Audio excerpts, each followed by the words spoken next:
कितनी ज्यादा भूख लग रही है और घर में जरा सा भी मांस नहीं है खाने को। मम्मा, भूख तो मुझे भी बहुत लग रही है, पर हम क्या खाएंगे? घर में तो कुछ भी नहीं है खाने को। काश मेरे पास पैसे होते तो मैं बाजार जाकर मांस खरीद के ले आती और हम दोनों अपना पेट भर लेते। तभी राशि चील और चंपा चील बारू चील के घर पर आ जाती हैं। अरे मेरी प्यारी दोस्त बारू चील, अब हमारे पास पैसे ही पैसे होंगे। हम बाजार जाकर मांस खरीद के ला सकेंगे।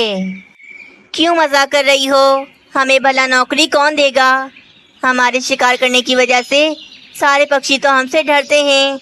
वे भला हमें नौकरी क्यों देंगे? बारू चील, क्या पैसे वो पक्षी दे सकते हैं हमें? तुम्हारी भूल है। इस बार हमारे हाथ बहुत बड़ी पार्टी लगी है।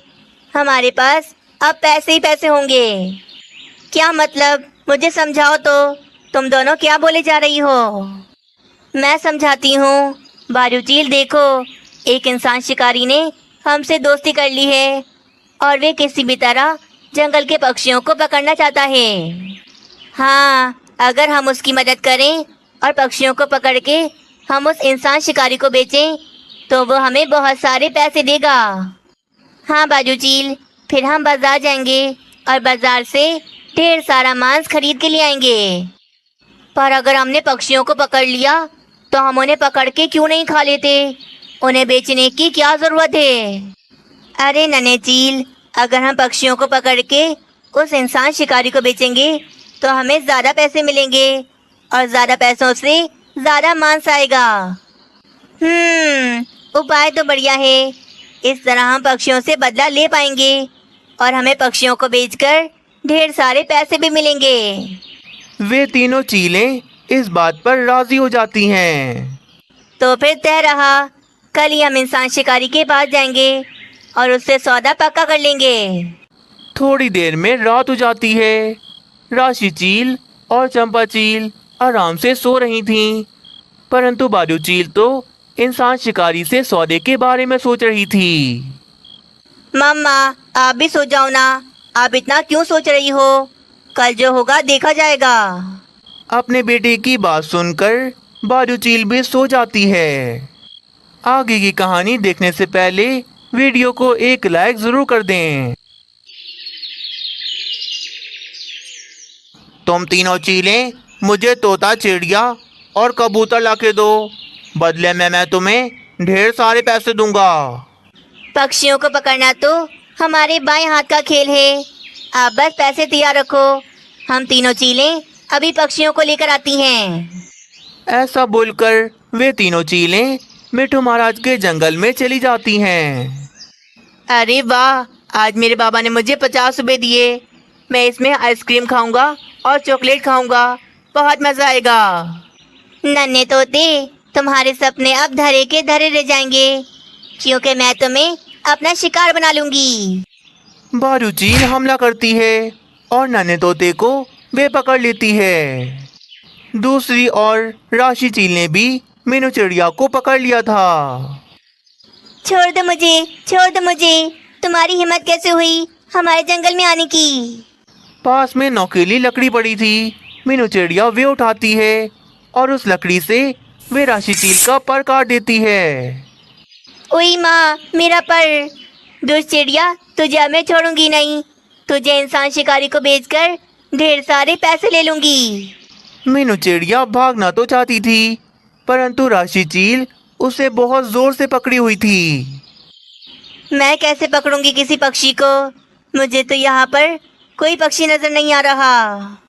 हाँ, आज घर जाकर अपनी पत्नी से पकोड़े बनवाता हूँ और साथ में समोसे भी। आज बहुत मन कर रहा है ये खाने का। ज़रूर बनवा लेना, पर किसी और दिन। चलो कबूतर, आज मैं खिलाती हूँ तुम्हें ये सब। अरे बाप रे, ये चील यहाँ पर कहाँ से आ गई? ये तो मुझे पकड़ लेगी। मुझे यहाँ से भागना होगा। कबूतर तो दौड़ लगा देता है, वहां से तेजी में भाग जाता है। चंपा चील एक पत्थर जोर से फेंकती है और वे पत्थर आकर कबूतर को लगता है और वे नीचे गिर जाता है। चंपा चील से बचना नामुमकिन है। चलो मेरे साथ। अब वे तीनों चीलें पक्षियों को पकड़ के इंसान शिकारी के पास लेकर आ जाती हैं। देखो इंसान शिकारी, हम पक्षियों को पकड़ के ले आए। चिड़िया, कबूतर और ये मासूम सा बच्चा। इंसान शिकारी उन सारे पक्षियों को पकड़ के अपने पिंजरे में डाल देता है और पैसे देकर वहां से चला जाता है। चलो दोस्तों, चलकर पार्टी करते हैं। ये हमारी मेहनत से कमाई गई पहली पगार है। ये लो इंसान शिकारी, तुमने मुझसे एक नन्हा चील मांगा था। इसे रखो अपने पास। ये बड़ा होकर बहुत सुंदर और पुरुष चील बन जाएगा। राशि, छोड़ दो, मेरे बेटे को छोड़ दो। तुम तो मेरी पक्की दोस्त थी, तुम ऐसा कैसे कर सकती हो? बाजू चील को तो चंपा चील ने रस्सियों से बांधा हुआ था।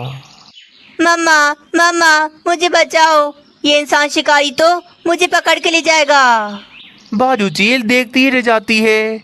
इंसान शिकारी तो नन्हे चील को अपने पिंजरे में डालकर अपने साथ ले जाता है। तभी अचानक बाजू चील की आंख खुल जाती है और उसका सपना टूट जाता है। मेरा बेटा, मेरा बेटा। राशि, मैं तुझे नहीं छोड़ूंगी, धोखेबाज। अरे अरे मम्मा, क्या हुआ आपको? लगता है आपने कोई बुरा सपना देखा है। क्या ये सपना था? हाय रे, शुक्र है ये सपना ही था। कितना भयानक सपना था। शुक्र है मेरे बेटे, तुम बिल्कुल ठीक हो। इतना बुरा सपना देखने के बाद तो बाजू चील को अब बहुत ज्यादा डर लग रहा था। नहीं नहीं, बेचारे पक्षियों को मैं इंसान शिकारी को नहीं बेच सकती। ये गलत काम मुझसे नहीं होगा। बेचारे मासूम बच्चों को मैं उनके माता पिता से दूर करके ये पाप नहीं ले सकती। सपना देखने के बाद तो बाजू चील का इरादा अब बिल्कुल बदल गया था। ना बाबा ना, अगर मैंने पक्षियों के साथ गलत किया तो आगे जाकर कहीं मेरे बेटे के साथ भी कुछ गलत ना हो जाए। बस फिर अगले दिन सुबह बाजू चील अपनी दोनों दोस्तों को साफ साफ मना कर देती है और अपने घर से भी बेभगा देती है। अरे मीनू चिड़िया, तुम्हारे माँ बाप आए थे और तुमने मुझे बताया ही नहीं। मैंने तुमसे कहा था ना कि जब वे दोनों आए तो मुझे ज़रूर बताना। मैंने उनकी दावत करनी है। हाँ तोते, मैं तो भूल गई, पर कल फिर से मेरे माँ बाबा मेरे घर पर आएंगे तो मैं उनसे कह दूंगी कि कल वे तुम्हारे घर पर दावत पर चले जाएं। हाँ बिल्कुल मीनू चिड़िया, कल तुम मेरे घर पर अपने माँ बाबा को ज़रूर भेजना। मैं उनके लिए मज़े मज़े के भोजन तैयार रखूँगा।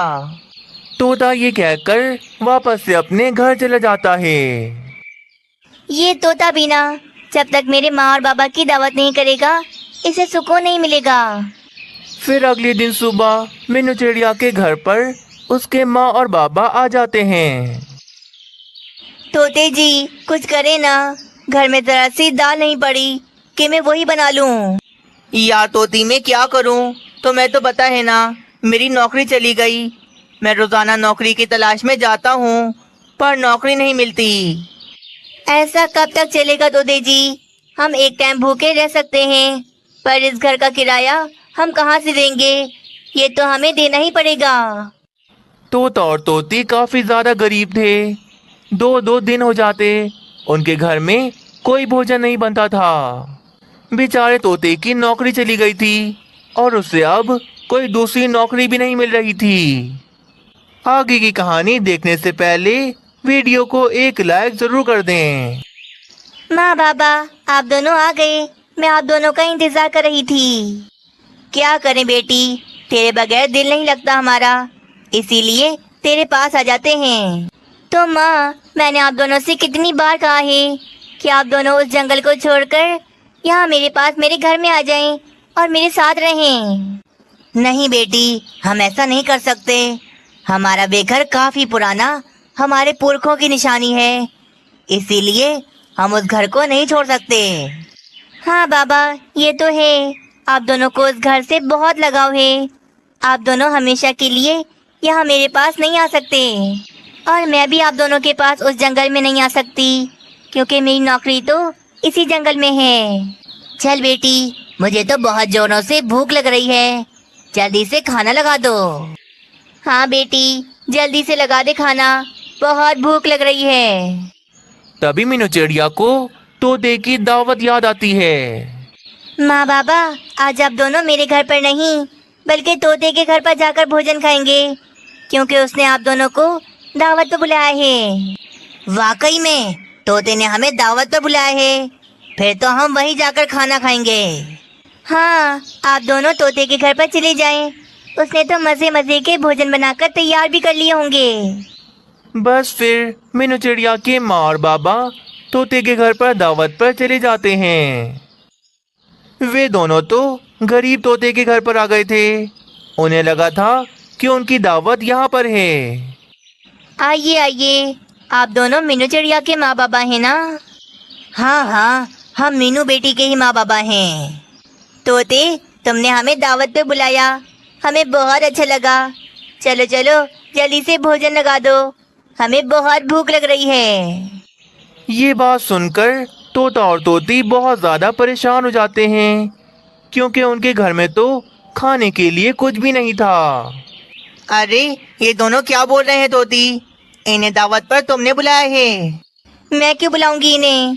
हमारे घर में यहाँ हमारे अपने खाने के लिए एक दाना भोजन नहीं, तो मैं इन्हें क्यों बुलाऊंगी? अरे अब क्या करें, इन दोनों को मना भी नहीं कर सकते, वरना अपमान होगा हमारा। मीनू चिड़िया क्या सोचेगी? तोते जी, मेरे तो कुछ समझ में नहीं आ रहा। हम इन्हें मना भी नहीं कर सकते और इन्हें भोजन भी नहीं दे सकते। हम क्या करें? परेशान ना हो तोती, तुम इन दोनों को बातों में लगा के रखो। मैं बाहर जाता हूँ और करता हूँ कुछ। अरे भाई, क्या हो गया? तुम दोनों एक दूसरे को ऐसे क्यों देखे जा रहे हो? कोई बात है क्या? नहीं नहीं, कोई बात नहीं है। वो तोते जी ने भोजन का ऑर्डर दिया था, बस वही लेने जाना है। चलो, मैं आता हूँ फिर भोजन लेकर। तोता ये कहकर परेशान होकर अपने घर से बाहर चला जाता है। क्या करूँ? भोजन का इंतजाम कहाँ से करूँ? अगर मीनू चिड़िया के माँ बाबा को मैंने भोजन न खिलाया तो जंगल के सारे पक्षी मेरे बारे में क्या सोचेंगे? कुछ करना होगा मुझे। भोजन का इंतजाम तो मुझे कहीं से भी करना होगा। तोता हिम्मत नहीं हारता। वे जंगल में यहाँ वहाँ कोई काम ढूंढने लगता है, जिस काम को करके उसे थोड़े पैसे ही मिल जाएं। उधर तोती ने भी मीनू चिड़िया के माँ बाबा को अपनी बातों में लगाया हुआ था। थोड़ी देर के बाद तोता काम ढूंढ ढूंढ कर काफी ज्यादा थक गया था। उसे अब तक कोई काम नहीं मिला था। चलो, सामने जो उल्लू सेठ का खेत है, यहाँ भी पता कर लेता हूँ। क्या पता मेरे लायक कोई काम हो। ऐसा बोलकर तोता फिर उल्लू सेठ के पास खेत में आ जाता है। उल्लू सेठ, मुझे अभी थोड़े पैसों की बहुत ज़रूरत है। मुझे कोई काम दे दो, जिस काम को करके मुझे अभी थोड़े पैसे ही मिल जाएं। अच्छा, ऐसी बात है। तुम्हें अभी पैसे चाहिए? मेरे पास वैसे एक काम तो है, क्या तुम वे कर सकते हो? हाँ हाँ, क्यों नहीं, आप बस काम बोलो, मैं हर काम करने को तैयार हूँ। वो देखो, वो सामने ट्रक खड़ा है, उसके अंदर काफी सारी बोरियां हैं। तुम्हें वे सारी बोरियां मेरे गोदाम में पहुंचानी है, पहुंचा दोगे? हाँ, पहुँचा दूंगा, मैं पहुँचा दूंगा। आप बस मुझे पता बताओ कि आपका गोदाम कहाँ है। उल्लू सेठ फिर अपने गोदाम का पता बताता है और तोता उल्लू सेठ का ट्रक लेकर गोदाम की ओर निकल जाता है। जल्दी से ये सारी बोरियां गोदाम में पहुंचा देता हूँ। जो पैसे मिलेंगे उनसे भोजन लेकर घर चला जाऊंगा। तोता काफी ज्यादा मेहनती था। वे बोरियों से भरा ट्रक लेकर गोदाम के पास आ जाता है और फिर वे जल्दी जल्दी बोरियों को उठाकर गोदाम में रखे जा रहा था। थोड़ी देर के बाद उल्लू सेठ भी गोदाम में आ जाता है। वे देखता है तोते ने सारी बोरियां गोदाम में पहुंचा दी हैं। अरे वाह तोते, तुम तो वाकई में ईमानदार निकले। मैंने अपना लाखों का माल तुम्हें ट्रक में भर के दिया था। तुम चाहते तो ये सारा माल चुरा के भी ले जाते, लेकिन मैं मान गया तुम्हारी ईमानदारी को। सच में तुम बहुत ईमानदार हो। उल्लू सेठ, मैं गरीब हूँ, पर चोरी करने के बारे में मैं कभी नहीं सो सकता। ये लो तुम्हारे पैसे। तुम्हारे काम को देखकर मुझे बहुत खुशी हुई। तोता फिर पैसे लेकर जाने लगता है। तो तभी उल्लू सेठ तोते से कहता है, तोते, तुम कल से काम पे आ जाना। मैं तुम्हारे जैसे ईमानदार पक्षी को ही ढूंढ रहा था जो मेरा हर काम ईमानदारी से करे। और हाँ, मैं तुम्हें मुंह मांगी पगार दूंगा क्योंकि तुम्हारे जैसे ईमानदार पक्षी बहुत कम मिलते हैं। ये बात सुनकर तोता तो बहुत ज्यादा खुश हो जाता है। उसे उसकी ईमानदारी की वजह से नौकरी मिल गई थी। तोता फिर उन पैसों से अपने घर में मजे मजे के भोजन लेकर आता है। तोती तो ये सब देखकर काफी ज्यादा हैरान रह जाती है। चले चले अंकल आंटी, भोजन शुरू करें। मीनू चिड़िया के माता पिता फिर मजे से वे सारा स्वादिष्ट भोजन खाते हैं। मजा आ गया, बहुत मजे का भोजन था। तोते बेटा, तुम्हारा शुक्रिया, तुमने हमें दावत पे बुलाया। बस भोजन खाकर मीनू चिड़िया के माता पिता वहां से चले जाते हैं। उनके जाते ही तोता भी तोती को सारी बात बताता है कि उसे नौकरी मिल गई है। तोते जी, हमारे पास कुछ भी नहीं था, फिर भी हमने उन्हें भोजन के लिए ना नहीं की। ये उसी का फल है कि आपको नौकरी मिल गई। तोते को उसकी ईमानदारी की वजह से नौकरी मिल गई थी और तोते की सारी परेशानी दूर हो गई थी। प्यारे दोस्तों, ऐसी कहानियाँ देखने के लिए चैनल को सब्सक्राइब कर लें। कबूतर, आज से 6 महीने पहले तुमने मुझसे 5,000 रुपये उधार लिए थे। मेरे पैसे मुझे कब वापस करोगे? मुझे ज़रूरत है। अरे मीनू चिड़िया, पैसे होंगे तो दूंगा ना। तुम 1 महीना रुक जाओ, मैं तुम्हारे सारे पैसे तुम्हें लौटा दूंगा। कैसी बात कर रहे हो कबूतर? तुम्हारे अपने तो सारे काम चल रहे हैं, बस मेरे पैसे ही नहीं हैं तुम्हारे पास। मैं तुम्हें 1 महीने का समय देती हूँ, मेरे पैसे मुझे वापस करो। मैं कोई अमीर नहीं हूँ जो मुझे पैसों की ज़रूरत नहीं होगी। बस इतना कहकर मीनू चिड़िया वहां से चली जाती है। अरे बाप रे, पीछे ही पड़ गई है तो। पर क्या करूँ, इसे पैसे दे दिए तो मेरा घर कैसे चलेगा, और पैसे ना दिए तो ये मीनू चिड़िया जाकर महाराज से मेरी शिकायत कर देगी। कुछ करना होगा, कुछ भी करके इसके पैसे तो लौटाने होंगे। मैं कबूतर से सख्ती से कह के आ रही हूँ कि अगले महीने लाजमी मेरे पैसे मुझे लौटा दे। मानो बेटा, तुम चिंता ना करो, मैं अगले महीने तुम्हारी सारी फीस स्कूल में जमा करवा दूंगी। हाँ मम्मा, अगले महीने तो लाजमी भरवा देना, वरना टीचर तो मुझे स्कूल से निकाल देंगी। ऐसे कैसे निकाल देंगे? हम गरीब हैं तो क्या हमारे साथ ऐसा करेंगे? स्कूल वालों ने तो लूटामारी मचा के रखी है। तुम चिंता न करो मानो चिड़े, मैं तुम्हारे स्कूल जाऊंगी और बात करूंगी। मीनू चिड़िया बिल्कुल भी अमीर नहीं थी। सोनू चिड़े के जाने के बाद तो वे अपने घर का गुजारा बहुत मुश्किलों से करती थी। फिर देखते ही देखते दिन बीतते जाते हैं और पूरा 1 महीना गुजर जाता है। एक दिन की बात है, कबूतर मीनू चिड़िया के घर पर काफी सारे ड्रम लेके आ जाता है। मीनू चिड़िया, मैंने बहुत मेहनत की, परंतु मैं तुम्हारे 5,000 रुपये तुम्हें नहीं दे सकता। इसीलिए मेरे पास ये 10 ड्रम पड़े हैं। तुम पैसों के बदले मुझसे ये ड्रम ले लो। क्या? पर कबूतर, इतने सारे ड्रम का मैं क्या करूँगी?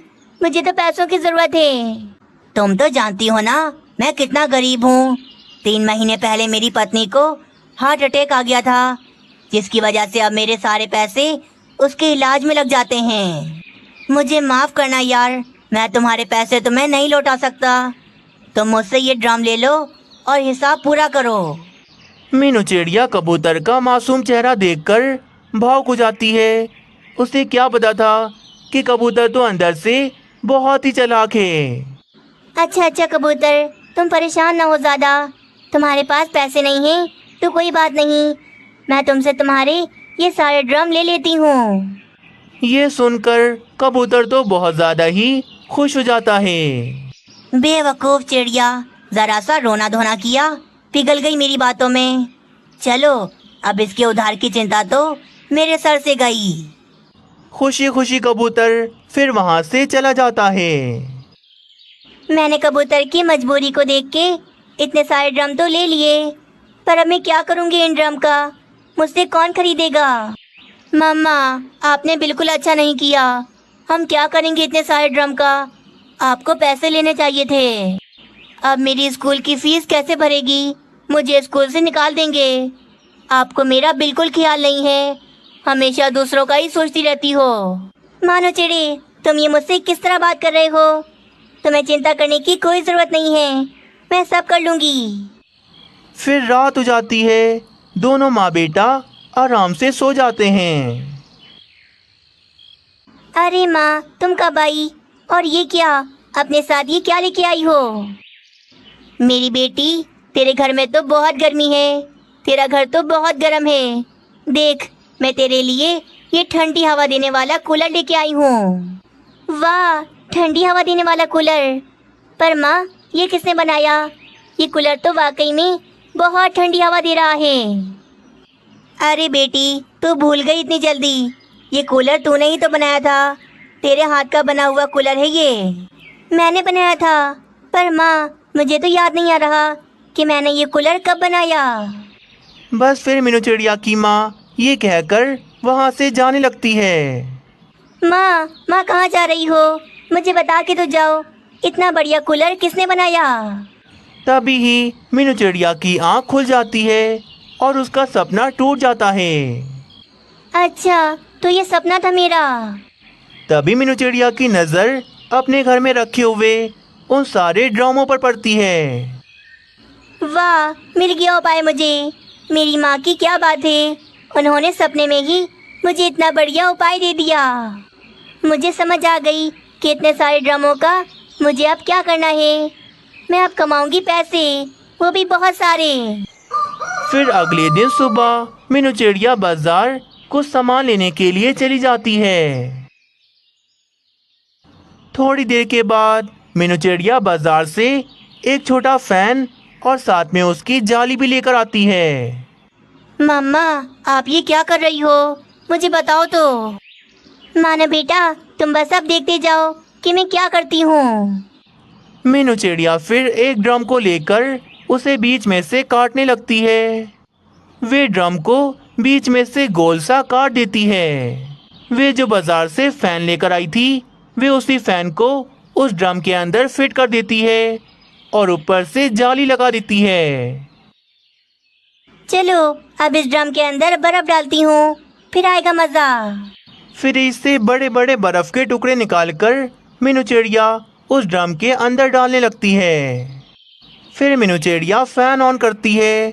गर्मी के इस गर्म मौसम में वे फैन तो एसी जैसी ठंडी हवा दे रहा था।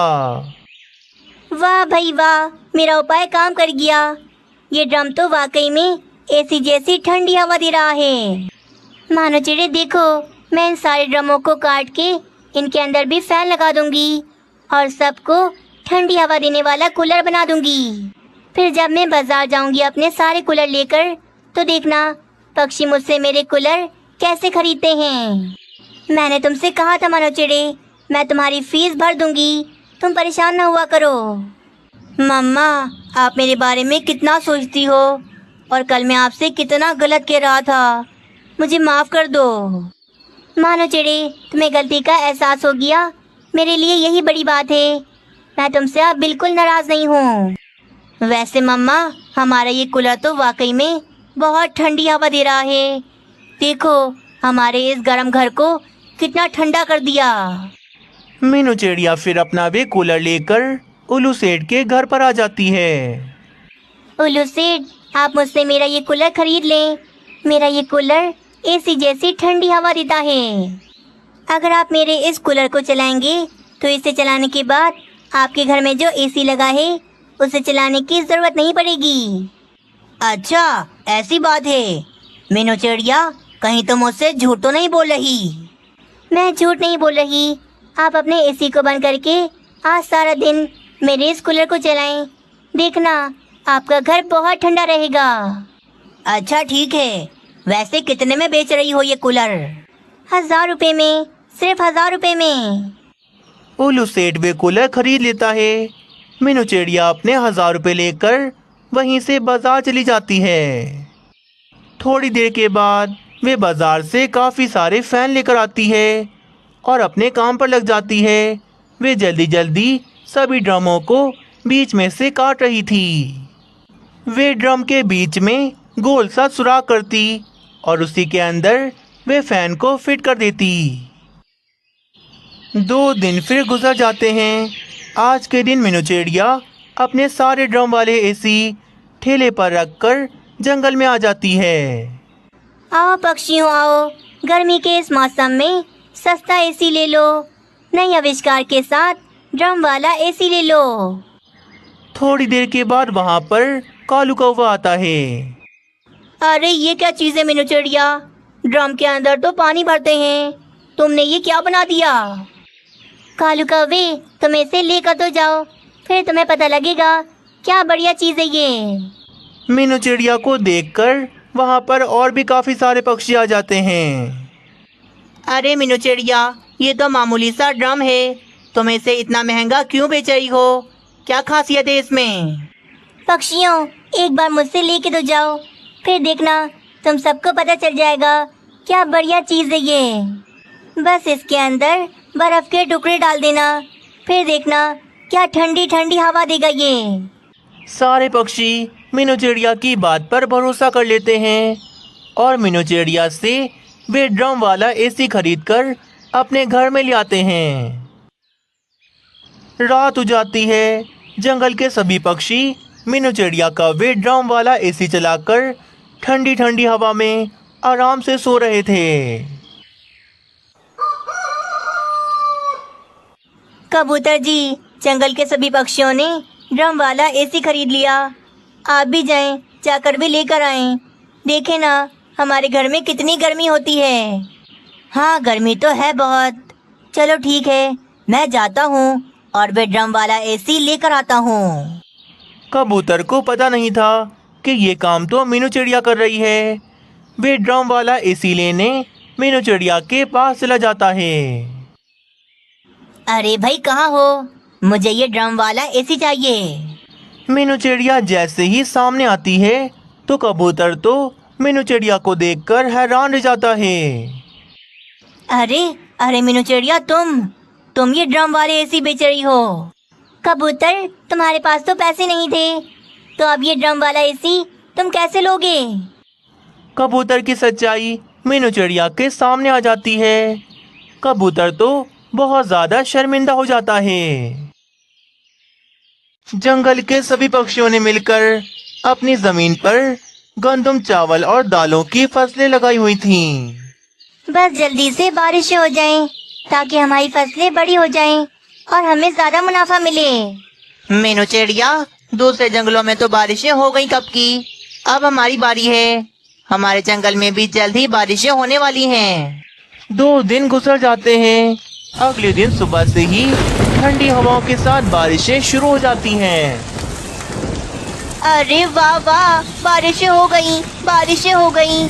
अब ये फसलें पककर बड़ी हो जाएंगी और हमें ज्यादा मुनाफा मिलेगा। हाँ, हमारे पूरे साल की मेहनत अब रंग लाने वाली है। मुझे तो बहुत खुशी हो रही है। हाँ, तो खुशी क्यों ना हो, हमने पूरा साल उन फसल पर मेहनत की है। धूप गर्मी में भी उनका बहुत ख्याल रखा है। अब बारिश के बाद हमारी सारी फसलें पक जाएंगी, फिर उन्हें बेचकर हम ज़्यादा मुनाफा कमाएंगे और जो भी पैसे होंगे वे आपस में बांट लेंगे। लगातार आज सारा दिन ही बारिशें होती रहती हैं। बारिश का पानी मिलने से पक्षियों की फसलें और भी ज़्यादा ताज़ा हो गई थीं।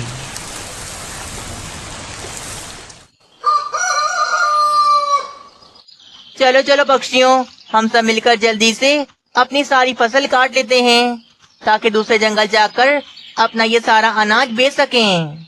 हाँ, हमें अभी से ही काम को शुरू करना पड़ेगा। जंगल में बारिश का मौसम चल रहा है, क्या पता कब बारिश शुरू हो जाए। तभी वहाँ पर कालू कौवा भी आ जाता है। अरे ये क्या, पागल हो गए हो तुम सब? ये क्या बोल रहे हो? बारिश के मौसम के बाद तो बाकी जंगलों के पक्षियों ने भी अपना अनाज बेचना होता है। हम अपना ये अनाज बोरियों में भर के स्टॉक कर लेंगे। जब सारे जंगल के पक्षियों के पास अनाज खत्म हो जाएगा तब हम अपना ये अनाज बेचेंगे, वो भी महंगे दामों में। क्या कह रहे हो कालू कौवे? हम तो हर साल बारिश के बाद ही अपना ये अनाज बेचते हैं। यही तो गलती करते हैं हम।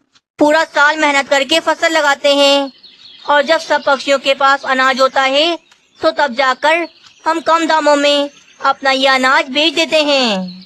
मेरी बात मानो, इस साल हम ये सारा अनाज जमा करके रखते हैं। जब सबके पास अनाज खत्म हो जाएगा तो हमारे पास होगा और हम इसी अनाज से दुगना तिगना फायदा उठाएंगे। वैसे कालू कौवे की बात तो ठीक है।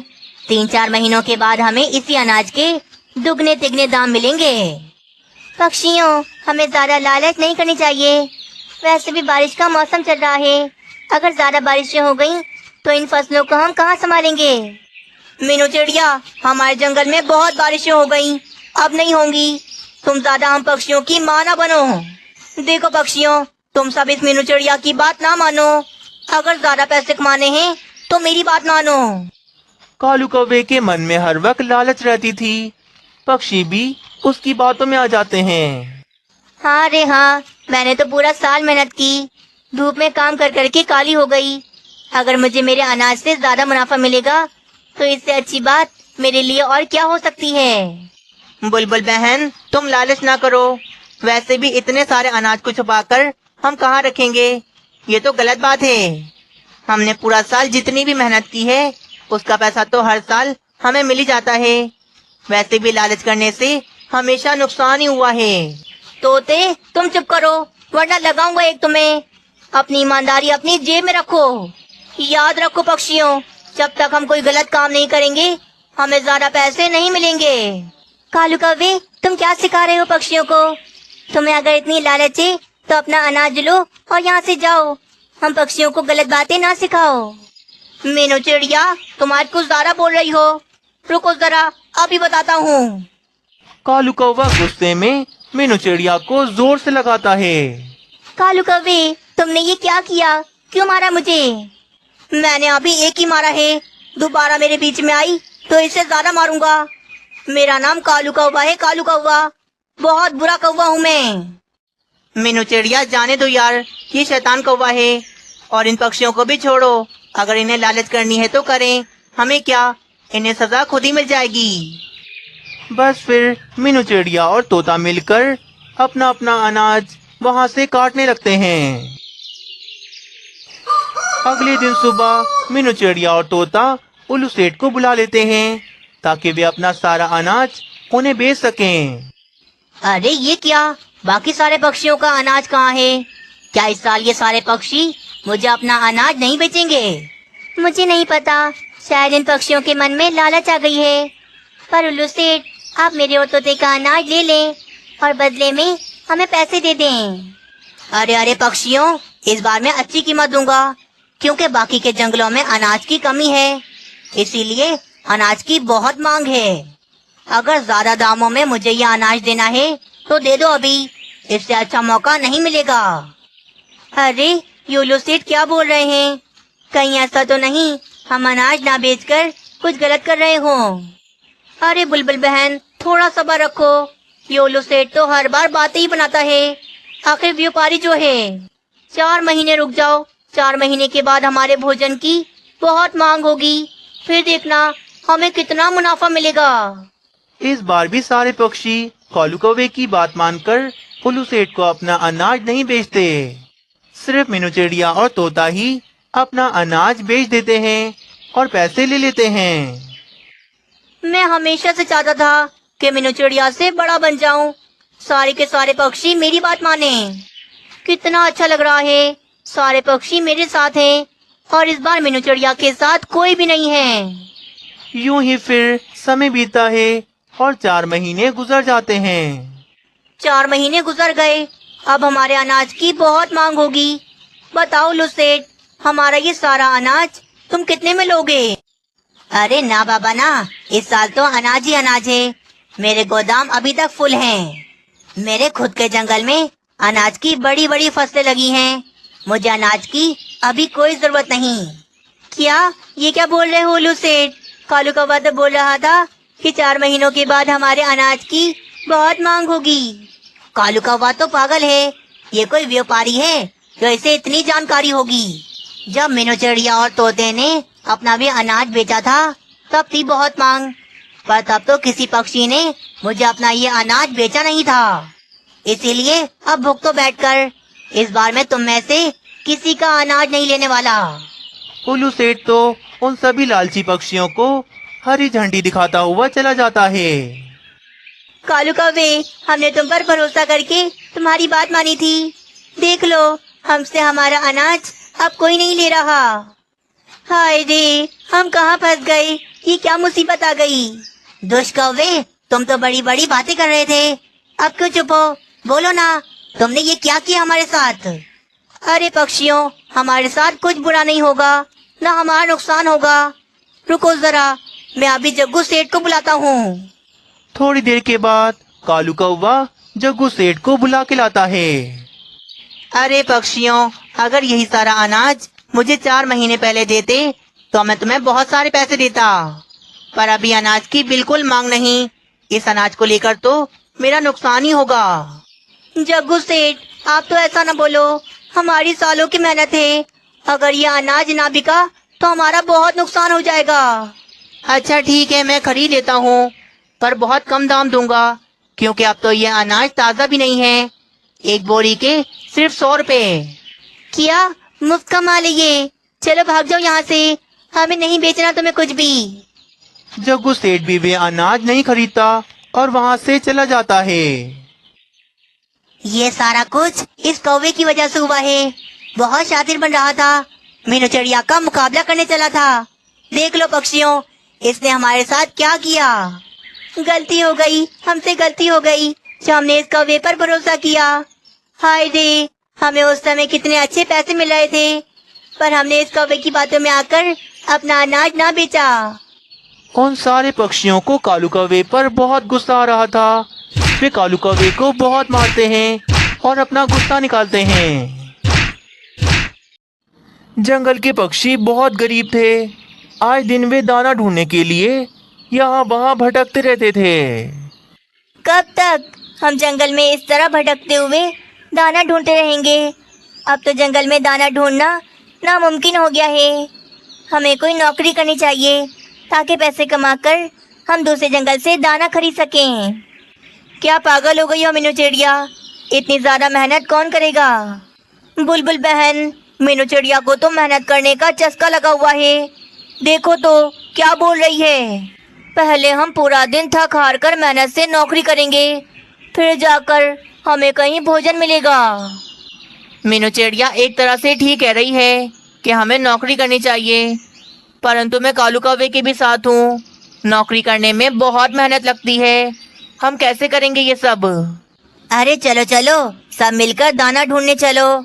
यहाँ बैठे हुए बातें बनाते रहेंगे तो सबका समय ज़ाया होगा। फिर से सारे पक्षी भोजन की तलाश में यहाँ वहाँ निकल जाते हैं। हाय रे, आज तो बहुत ज़्यादा थक गया, प्यास भी लगी है, पर घर यहाँ से बहुत दूर है। चलो थोड़ी देर इस पेड़ के नीचे मैं आराम कर लेता हूँ। थका हारा कालू कौवा पेड़ के नीचे बैठा हुआ था। तभी उसकी नजर सामने पहाड़ पर पड़ती है। ये पहाड़ किस काम के?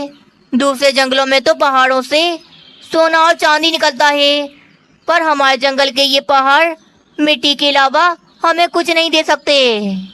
कालू कौवा उस पहाड़ के बारे में ऐसा कह रहा था, पर वे पहाड़ कोई मामूली नहीं बल्कि जादुई पहाड़ था। वे जाग जाता है। किसने मेरी बुराई की? क्या तुम जानते नहीं, मैं कोई साधारण नहीं बल्कि जादुई पहाड़ हूँ। पहाड़ को ऐसे बोलते हुए देखकर कालू कौवा तो डर जाता है। बाप रे, कहीं मैं कोई सपना तो नहीं देख रहा। ये पहाड़ तो मुझसे बातें कर रहा है। अच्छा, तो तुम्हें मुझ पे यकीन नहीं है। चलो, तुम मुझसे जो मांगोगे मैं तुम्हें वो दूंगा। चलो चलो मांगो मुझसे। अच्छा, तुम अगर सच में जादुई पहाड़ हो तो मुझे एक नारियल पानी दो, मुझे प्यास लगी है। कौवे ने जो मांगा उसकी मांग पूरी हो जाए। कालू कौवे की मांग पूरी होती है और उसके हाथ में एक नारियल आ जाता है। बाप रे, ये तो चमत्कार हो गया। मेरे हाथ जादुई पहाड़ लग गया। वाह वाह, अब तो मैं इस पहाड़ से जो भी मांगूंगा ये मेरी मांग पूरी करेगा। बस फिर कालू कौवा जल्दी से जंगल के पक्षियों को जोर जोर से आवाजें लगाकर बुलाता है। अरे अरे पक्षियों, इधर आओ सारे।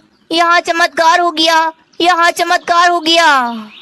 कुछ ही समय के बाद वे सब पक्षी कालू कौवे के बुलाने पर वहां पर आ जाते हैं।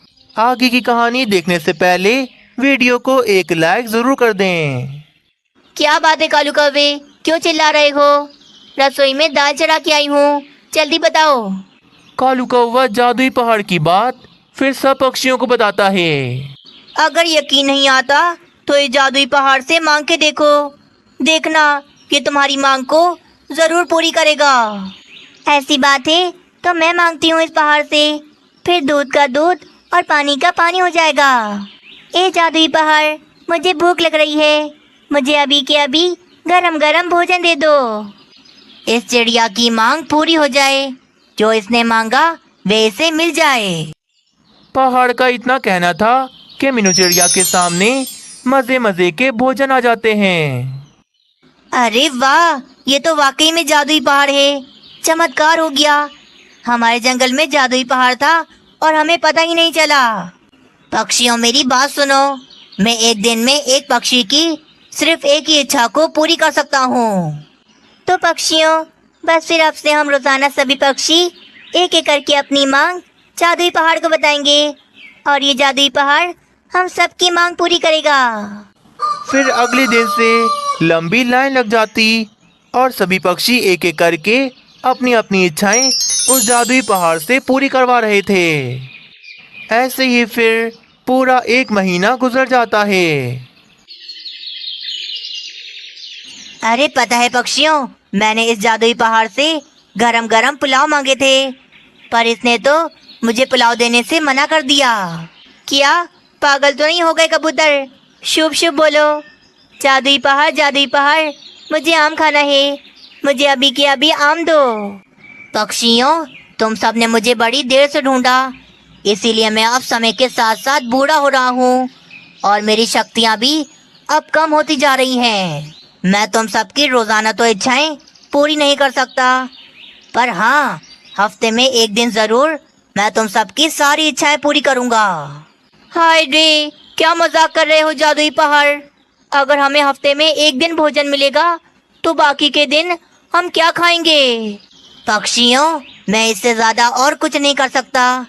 मैं तो चाहता हूँ कि तुम सबकी बहुत मदद करूँ, पर मेरी इन शक्तियों ने अब जवाब दे दिया है।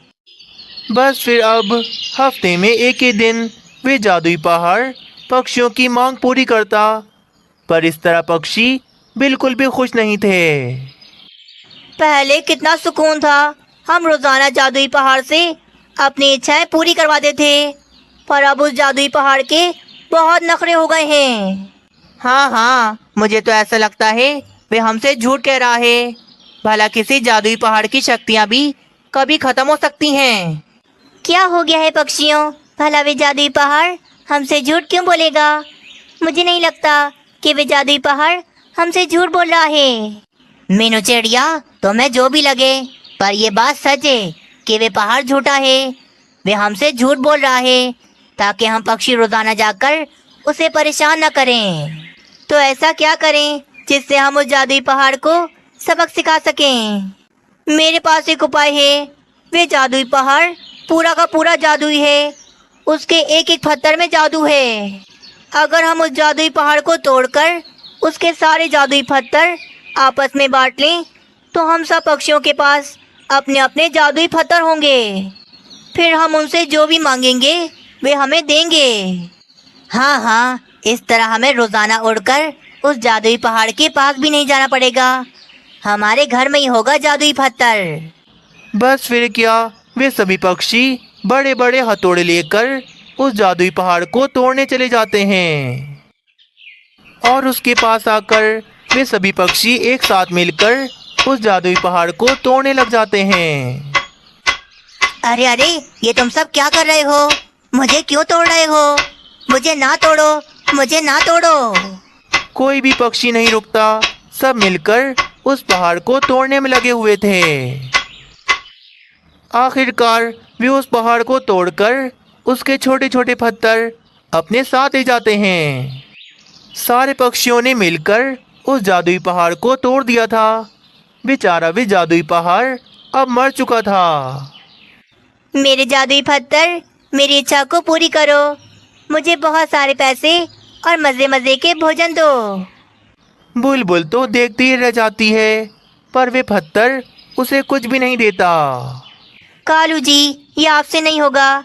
अभी मुझे देखना, मैं इस जादुई पत्थर से अपनी इच्छा कैसे पूरी करवाती हूँ। रानी कौवी भी बहुत कोशिश करती है, पर वे पत्थर उन्हें भी कुछ नहीं देता। अरे बाप रे, ये क्या हो गया? जादुई पत्थरों से हम जो भी मांग रहे हैं वे हमें क्यों नहीं दे रहे? कहीं हमने कुछ गलत तो नहीं कर दिया? हाँ, मुझे भी ऐसा ही लगता है। हमने उस जादुई पहाड़ को तोड़ दिया, इसीलिए उसकी शक्तियाँ भी खत्म हो गईं। मीनू चिड़िया, तुम ठीक कह रही थी। वे पहाड़ सच्चा था। देख लो, हमने लालच की, हमारे हाथ जो था वो भी चला गया। पक्षियों को उनके लालच की सजा मिलती है और उनके पास अब पहले की तरह कुछ भी नहीं था। भाई भाई, जल्दी से आ जाओ यहाँ पर। मैं माँ को लेकर हॉस्पिटल में आई हूँ। माँ की तबीयत अचानक से बहुत खराब हो गई है। अरे अरे बहन, ये तुम क्या बोल रही हो? अचानक से माँ को क्या हो गया?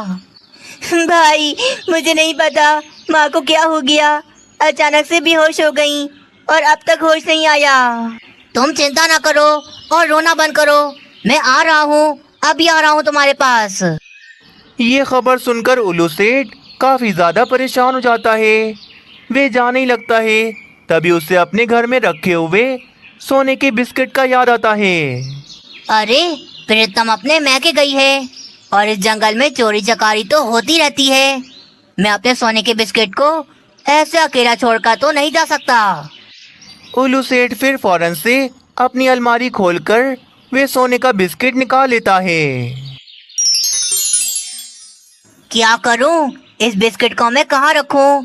इसे घर में अकेला छोड़कर तो मैं नहीं जा सकता। सोने के बिस्किट की वजह से उल्लू सेठ काफी ज्यादा परेशान हो जाता है। जल्द से जल्द मुझे माँ के पास जाना है। इस सोने के बिस्किट को मुझे कहीं ना कहीं छुपाना होगा। तभी उल्लू सेठ को खिड़की से सामने एक नारियल का पेड़ नजर आता है। हाँ, मिल गया उपाय। अब मैं जल्दी से अपने सोने के बिस्किट को छुपा देता हूँ और माँ के पास चला जाता हूँ। उल्लू सेठ फिर नारियल के पेड़ पर आकर एक नारियल तोड़ लेता है और उस नारियल को लेकर वे घर में आ जाता है और फिर उस नारियल को वे बीच में से काट देता है। चलो, अब मैं इस नारियल के अंदर अपना ये सोने का बिस्किट छुपा देता हूँ। किसी को पता नहीं चलेगा। उल्लू सेठ फिर नारियल के अंदर सोने का बिस्किट रख देता है और ऊपर वाले हिस्से पर वे गिलू लगाकर उसे वापस से चिपका देता है। चलो, अब मैं आराम से जाऊंगा माँ के पास। अब मुझे कोई चिंता नहीं। उल्लू सेठ गिलू लगाकर वापस से उस नारियल को पेड़ के साथ चिपका देता है। फिर वे अपनी माँ के पास दूसरे जंगल हॉस्पिटल चला जाता है। आगे की कहानी देखने से पहले वीडियो को एक लाइक जरूर कर दें। हाय रे, क्या किस्मत पाई है तूने कालू। एक तो गरीब हूँ, ऊपर से पत्नी भी इतनी जालिम मिली। जब तक मैं पैसे कमा कर नहीं लाऊंगा, वे मुझे भोजन नहीं देगी। भूख से परेशान कालू कौवा पेड़ के नीचे आकर बैठ जाता है। आज के दिन तो हवाएं भी काफी तेज चल रही थी। नारियल का पेड़ जोर जोर से हिल रहा था। तभी अचानक एक नारियल टूटकर नीचे गिरता है और धड़ाम से आकर कालू कौवे के सर पर लगता है। हाय, मैं मर गया। सत्यानाश हो इस नारियल का, मेरा सर फाड़ दिया। कालू कौवा तभी देखता है नारियल के अंदर से कुछ चमक रहा था। अरे, ये चमकती हुई चीज क्या है? मानो जैसे कोई सोना चमक रहा हो। कालू कौवा नारियल को खोल के देखता है और उसके अंदर से वे सोने का बिस्किट निकाल लेता है। अरे वाह, मेरी तो लॉटरी लग गई। मेरी सारी प्रार्थनाएं पूरी हो गईं। अब मैं अमीर हो जाऊंगा। सोने का बिस्किट, ये तो बहुत महंगा बिकेगा। परंतु ये सोने का बिस्किट इस नारियल के अंदर कैसे आ गया? कालू कौवा सोच में पड़ जाता है। उसकी कम बुद्धि तो कभी सोच ही नहीं सकती थी कि उल्लू सेठ ने इस नारियल के अंदर ये सोने का बिस्किट छुपाया है। दिमाग चलाने के बजाय कालू कौवे के मन में तो और सोने के बिस्किट की लालच आ जाती है। लगता है ये कोई चमत्कारी नारियल का पेड़ है। जिस तरह इस नारियल में से ये सोने का बिस्किट निकला, क्या पता इस पेड़ के सभी नारियल के अंदर सोने के बिस्किट हों। वे अपना सोने का बिस्किट झाड़ी के पीछे छुपा देता है और लालच में आकर वे पेड़ पर चढ़ जाता है और एक एक करके वे सारे नारियल तोड़कर जमीन पर फेंक रहा था। थोड़ी देर के बाद वे सारे नारियल बीच में से काट के देखता है, पर किसी भी नारियल में से एक और सोने का बिस्किट नहीं निकला था। हाय, मेरी सारी मेहनत ज़ाया हो गई। इनमें से एक भी नारियल में से एक और सोने का बिस्किट नहीं निकला। तभी वहां पर उस पेड़ का मालिक जग्गू आ जाता है, जिसका वे नारियल का पेड़ था। कालू कौवे, तुम्हारे अंदर इतनी हिम्मत कि तुमने मेरे पेड़ से सारे के सारे नारियल तोड़ लिए और सारे नारियल बीच में से आधे आधे काट दिए। छोड़ूंगा नहीं तुझे, तेरी तो खैर नहीं। माफ कर दो यार जग्गू पक्षी, मुझे पता नहीं था कि ये नारियल का पेड़ तुम्हारा है। मुझे बहुत ज़्यादा प्यास लग रही थी, परंतु किसी भी नारियल में से पानी नहीं निकला। मैंने पानी की वजह से सारे के सारे नारियल काट दिए। मैं तुझे काट दूंगा। अगर इतनी प्यास लगी थी तो नदी के पानी में कूद जाता और डूब के मर जाता। पर मेरे नारियल ज़ाया क्यों किए? मेरे नुकसान की भरपाई करो, अभी के अभी करो। क्या बोल रहे हो जग्गू पक्षी? तुम्हें तो पता है ना मैं कितना गरीब हूँ। इतने सारे नारियल के पैसे मैं कहाँ से दूंगा? वो मुझे नहीं पता। मेरे नारियल खराब करने से पहले सोचना चाहिए था।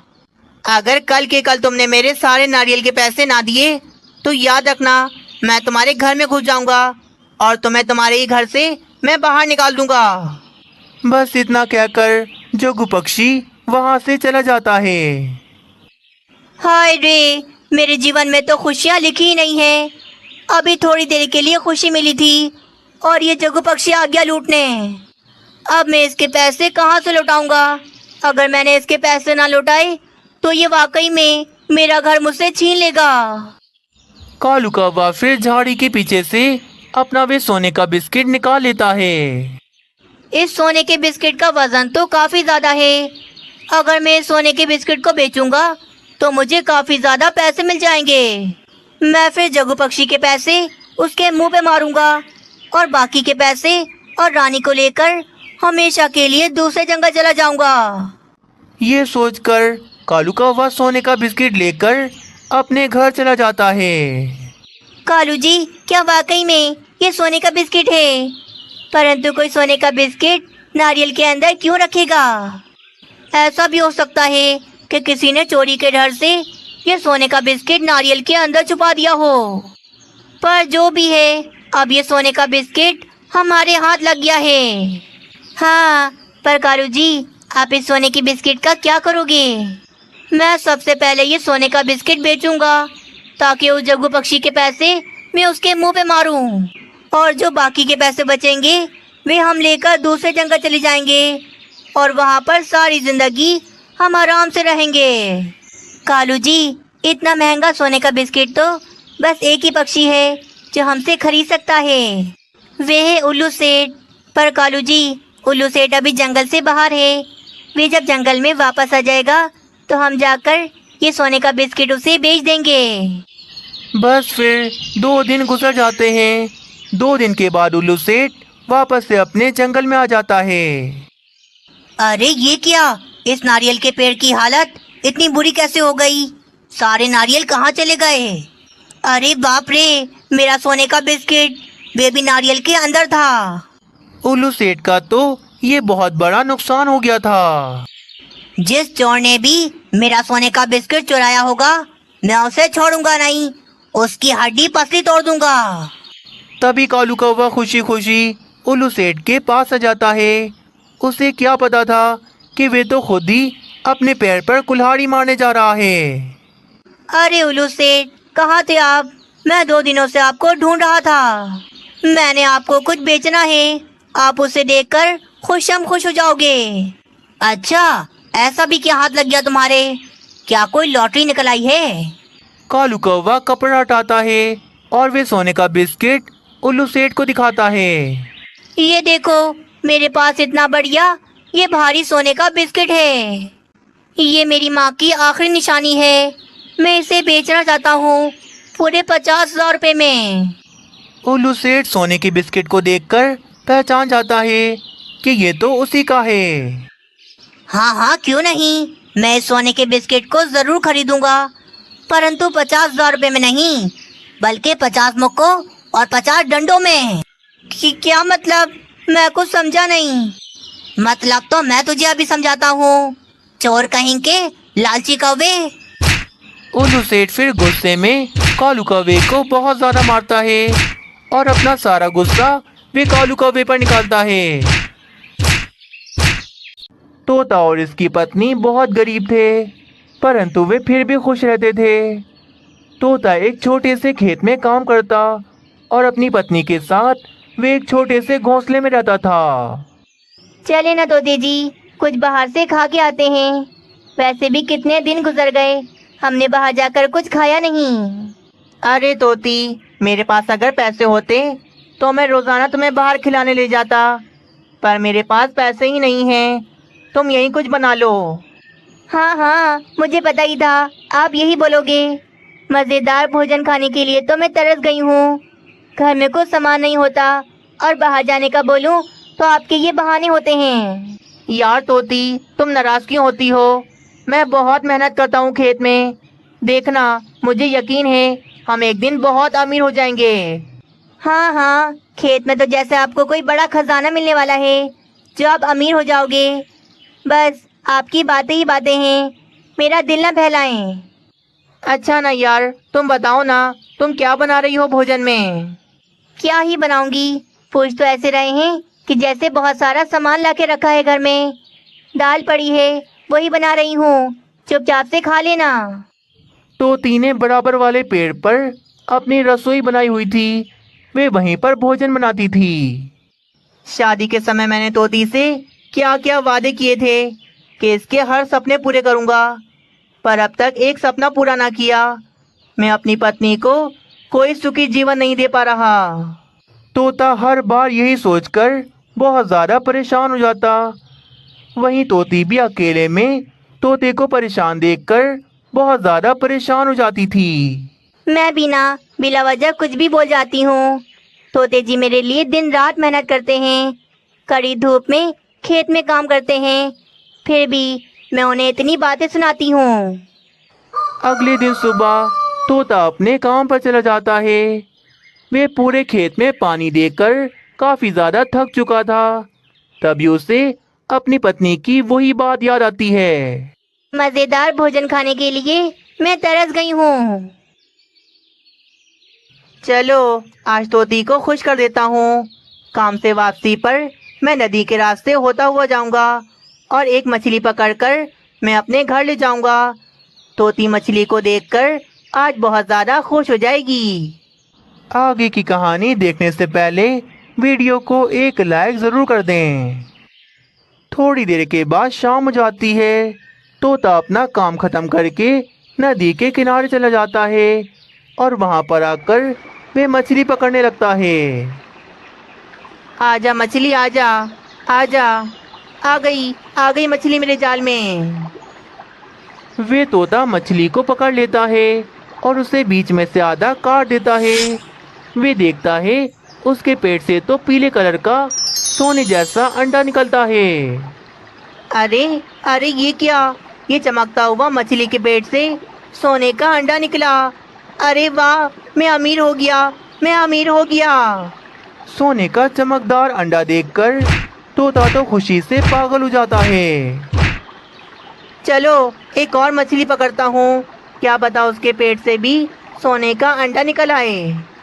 दोबारा तोता अपने जाल को पानी में डालकर मछली के इंतजार में बैठ जाता है।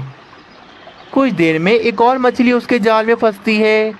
वे उसे भी काट देता है, परंतु इस बार उसके पेट से कुछ भी नहीं निकलता। ओहो, ये तो खाली है बिल्कुल, इसके पेट से तो सोने का अंडा नहीं निकला। तोता अपने सोने के अंडे को देखकर खुश था। वे ये बात जाकर तोती को बताना चाहता था। फटाफट जाकर तोती को मैं ये खुशखबरी सुनाता हूँ। तोती तो ये सोने का अंडा देखकर पागल ही हो जाएगी। अरे नहीं नहीं, अगर तोती को मैंने ये सोने का अंडा दिखा दिया तो ये बात जाकर तो वे पूरे जंगल में फैला देगी। उसके पेट में कोई बात नहीं टिकती। अरे अरे पक्षियों, सुनो सुनो, ये देखो, मछली के पेट से सोने का अंडा निकला। ये रहा सोने का अंडा। नहीं, तोती को ये बात नहीं बता सकता, वे पूरे जंगल में फैला देगी। और अगर पक्षियों को ये बात पता चल गई तो सारे पक्षी मेरे पीछे पड़ जाएंगे। मिट्ठू महाराज को बताकर वे मुझसे ये सोने का अंडा छीन लेंगे। तोता सोचे जा रहा था। उसे कुछ भी समझ नहीं आ रहा था कि आखिर वे क्या करे। क्या करूं? अब ये सोने का अंडा मैं घोंसले में भी लेकर नहीं जा सकता। तोती से मैं ये अंडा कैसे छुपाऊं? तोता सोचता रहता है, तभी उसे एक उपाय मिल जाता है। वे एक सफेद रंग का डिब्बा लाकर उस सोने के अंडे पर सफेद रंग कर देता है। हाँ, अब ये अंडा मैं आराम से अपने घोंसले में लेकर जा सकता हूँ। तोता वे अंडा उठाकर फिर अपने घोंसले में चला जाता है। ये किसका अंडा लेकर आ गए आप? रास्ते से पड़ा हुआ मिला। मैंने सोचा हमारी तो कोई संतान है नहीं, इस अंडे से जिस पक्षी का भी बच्चा निकलेगा हम उसे पाल पोस कर बड़ा कर लेंगे। तोती भी दिल की बहुत रहम दिल थी। वे उस अंडे को अपने पास रख लेती है। तोती ये देखो, मैं तुम्हारे लिए नदी से ये मछली पकड़ के लाया हूँ। मछली? वाह भाई, आज तो मजा आ जाएगा भोजन में। रात हो जाती है। दोनों पति पत्नी मिलकर भोजन खाते हैं और फिर सो जाते हैं। जब से वे अंडा तोती के पास आया था, वे तो बहुत ज़्यादा खुश हो गई थी। वे रोज़ाना उस अंडे पर बैठी रहती और बच्चा निकलने का इंतज़ार करती। आखिर कब निकलेगा इस अंडे से छोटा सा बच्चा? मुझे बहुत इंतजार है। अरे, ये तोती तो हर समय इस सोने के अंडे के ऊपर बैठी रहती है। ये तो इसे असली अंडा समझ बैठी। ऐसे ही फिर 1 महीना गुजर जाता है। सुनिए जी, 1 महीना हो गया, पर इस अंडे से अभी तक कोई बच्चा क्यों नहीं निकला? तोती, तुम्हें तो इस अंडे से बहुत लगाव हो गया है। कुछ अंडे ऐसे होते हैं जिनके अंदर से बच्चे बहुत देर से बाहर आते हैं। जल्दी से आ जाए बस मेरा बेटा, मैं उसे बिल्कुल अपने बेटे जैसा पालूंगी। तोती का अंडे से लगाव देखकर तोता तो बहुत ज़्यादा परेशान हो जाता है। परेशान होकर वे वहाँ से चला जाता है। काश ऐसा कोई चमत्कार हो जाए, मैं तोती से वे अंडा ले लूं और उसे सच भी बताना ना पड़े। तोता परेशान होकर थोड़ा आगे चला जाता है। तभी उसे एक जगह पर किसी की आवाज़ आती है। तोता आवाज़ सुनते सुनते वहाँ पहुँच जाता है। वे देखता है एक घायल तोती दर्द से चिल्ला रही थी। अरे अरे तोती बहन, क्या हुआ? आप इतनी ज्यादा घायल कैसे हो गई? तोते जी, मेरी सहायता करें। जालिम चील ने मुझ पर हमला करके मुझे बहुत ज़्यादा जख्मी कर दिया। मैं नहीं बच सकती, अब मैं नहीं बच सकती। मेरे संडे की सहायता करना। मेरे संडे को यहाँ मरने के लिए ना छोड़ जाना। एक माँ की आपसे ये आखिरी इच्छा है। बस इतना कहकर वे बेचारी घायल तोती उसी समय अपना दम तोड़ देती है। तोती बहन, तोती बहन, अरे ये बेचारी तो मर गई। तोता फिर उस अंडे की तरफ देखता है। अरे मेरी समस्या तो हल हो गई, मुझे असली अंडा मिल गया, वो भी तोती का। मैं उस सोने के अंडे को इस अंडे से बदल दूंगा और इस अंडे से जो भी बच्चा निकलेगा मैं और तोती मिलकर उसे अच्छी परवरिश देंगे। बस फिर तोता वे अंडा उठाकर अपने घोंसले में ले जाता है। वे तोती से नज़र बचाकर अपने सोने के अंडे को उस असली अंडे से बदल देता है। फिर कुछ ही समय के बाद उस अंडे से एक प्यारा सा बच्चा निकल आता है। वाह तोते जी, हमारा बेटा, हमारा बेटा। हमारा परिवार अब मुकम्मल हो गया। अब हमें किसी चीज़ की ज़रूरत नहीं। तोती, एक बड़ी खुशखबरी है। हमारे बेटे के आने से इस बार हमारी सारी फसलें बहुत महंगे दामों में बिकी हैं। बहुत ज़्यादा मुनाफा हुआ है इस बार और मैंने उन पैसों से हमारे लिए एक बड़ा सा घर भी ले लिया। तोता फिर अपनी पत्नी और अपने बेटे को लेकर उस बड़े से घर में आ जाता है। तोती को पता भी नहीं लगता कि तोते के हाथ सोने का अंडा लगा था।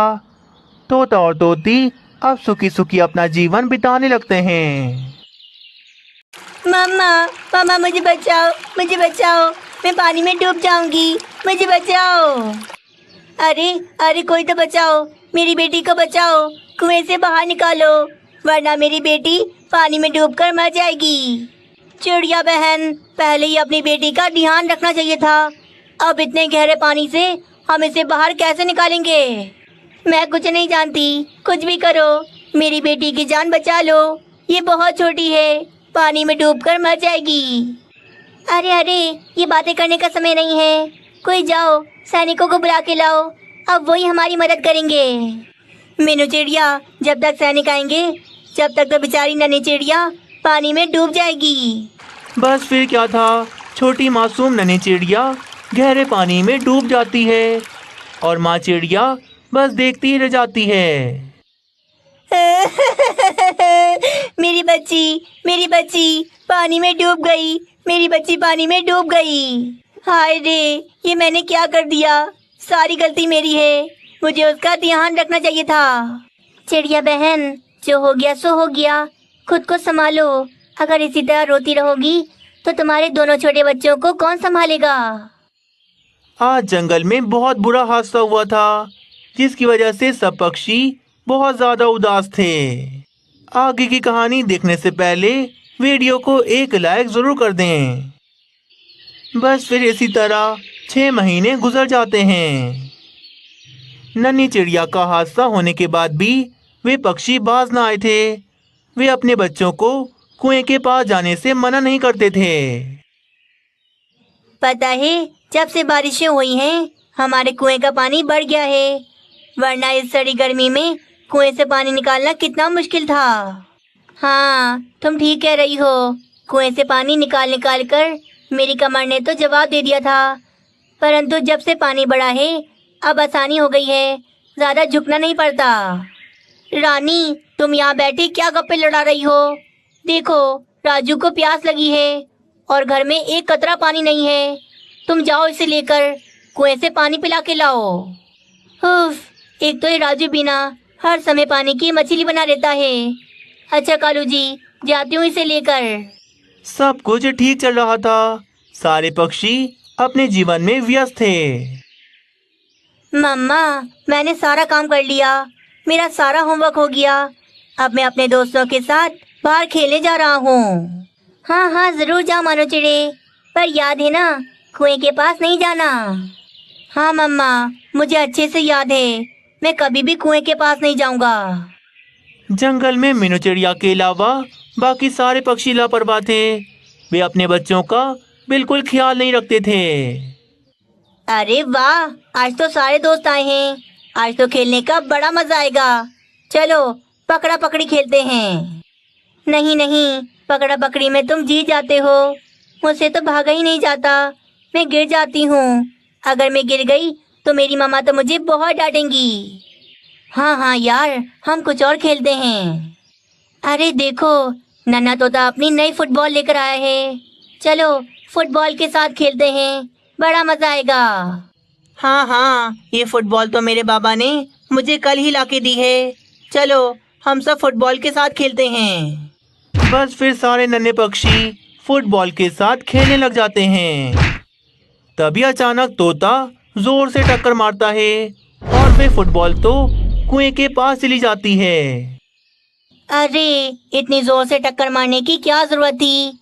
देखो, फुटबॉल तो कुएं के पास चली गई और वहां जाना तो खतरनाक है। मानो चिड़े, तुम चुप करो, हमें कुएं से ना डराओ। मैं अपने बाबा का बहादुर बेटा हूँ, मैं नहीं डरता किसी से। हाँ हाँ, डरता तो मैं भी किसी से नहीं हूँ। मेरे बाबा कहते हैं जो डर गया वो मर गया।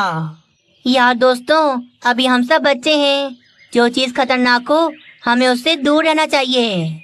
और मेरी मामा ने तो मुझे कुएं के पास जाने से सख्ती से मना किया है, इसीलिए मैं तो नहीं जाऊंगा वहां पर। फिर नन्ही बुलबुल बॉल लेने के लिए कुएं के पास चली जाती है और वे बॉल लेकर वापस आ जाती है। बस फिर दोबारा से सारे बच्चे खेलने लग जाते हैं। कुछ देर के बाद दोबारा ज्यादा जोर से टक्कर लगने पर वे फुटबॉल तो सीधा अब कुएं के अंदर चली जाती है। अरे रे, मेरी फुटबॉल कुएं में चली गई। राजू कौवे, ये तुमने क्या किया? दोस्तों, कुएं के करीब अब दोबारा न जाना। नन्हे तोते, तुम्हारी फुटबॉल तो अब कुएं के अंदर चली गई, अब ये वापस नहीं आ सकती। चलो चलो, हम कुछ और खेलते हैं। तुम चुप करो मानो चिड़े, मेरे बाबा ने फुटबॉल मुझे कल ही दिलाई थी। मैं जाऊंगा और वे फुटबॉल कुएं के अंदर से लेके आऊंगा। ये कहकर नन्हा तोता कुएं के पास फुटबॉल लेने चला जाता है और वे तो कुएं की दीवार पर आकर बैठ जाता है। प्यारे दोस्तों, इस कहानी का दूसरा भाग देखने के लिए कल तक का इंतजार करें।